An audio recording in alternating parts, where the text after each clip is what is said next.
Hi friends, ഇന്നിനിപ്പോൾ നിങ്ങളിവിടെ കാണാൻ പോകുന്നത് ഞങ്ങളൊരു ഗെറ്റ് റെഡി വിത്താണേ. അത് ഞാനും ദൈവം കൂടിയാണ് മാറ്റുന്നത്. ഞങ്ങളെ തൊട്ടടുത്തുള്ള അമ്പലത്തിൽ പോകാൻ വേണ്ടിയിട്ട് ഞങ്ങൾ രണ്ടാളും കൂടെ റെഡിയാവുകയാണേ. പക്ഷെ ഇതിനിപ്പോൾ ഞങ്ങൾ ഉപയോഗിച്ച പ്രൊഡക്റ്റോ എങ്ങനെയാണോ ഒരുങ്ങുക അതൊന്നും അല്ല കേട്ടോ ഞാനിവിടെ പറയുന്നത്.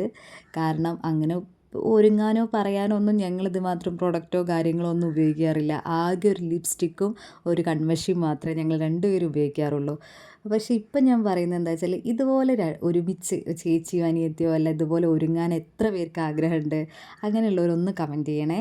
അതുപോലെ തന്നെ ഒറ്റ മോളായ എനിക്ക് മാത്രമാണോ ഇങ്ങനെ ആഗ്രഹം എന്നൊന്ന് പറയണം. ഞാൻ ഒറ്റ മോളായതുകൊണ്ട് തന്നെ, അല്ലെങ്കിൽ അനിയത്തിയോ ചേച്ചിയോ ഇല്ലാത്ത അങ്ങനെയുള്ളവരുണ്ടാവുമല്ലോ, സിബ്ലിങ്സായിട്ട് ഏട്ടനോ അനിയനോ ഉള്ളവരും ഉണ്ടാവുമല്ലോ. അതുപോലെ തന്നെ ഉള്ളവർക്കും ചിലപ്പോൾ ഇങ്ങനെ ഒരു ആഗ്രഹം ഉണ്ടാവും എന്ന് എനിക്ക് തോന്നുന്നു. ഞാൻ ഒരുപാട് ആഗ്രഹിച്ചിട്ടുള്ള ഒരു കാര്യമാണ് ഇതുപോലെ ഒന്നിച്ച് മാറ്റുക, ചേച്ചീൻ്റെ ഡ്രസ്സ് ഇടുക, അനിയത്തിക്ക് മുടി കെട്ടി കൊടുക്കുക, അല്ലെങ്കിൽ ചേച്ചിക്ക് മുടി കെട്ടി കൊടുക്കുക, അതൊക്കെ. പക്ഷേ അതൊക്കെ എനിക്ക് സാധിച്ചത് ഇപ്പോൾ ഈ കല്യാണത്തിന് ശേഷം കേട്ടോ. ഇനി ഞങ്ങൾക്ക് അമ്പലത്തിൽ പോകാൻ റെഡി ആയിട്ടുണ്ട്. ഇവമോൾ പായസം മേടിക്കാൻ വേണ്ടിയിട്ടാട്ടോ ഇത്ര വേഗത്തിൽ അവൾ നടക്കുന്നത്. ഞങ്ങൾ അമ്പലത്തിൽ എത്തിയിട്ടുണ്ട്. ഓടുകയാണ് അവൾ അമ്പലത്തിൻ്റെ ഉള്ളിലേക്ക്.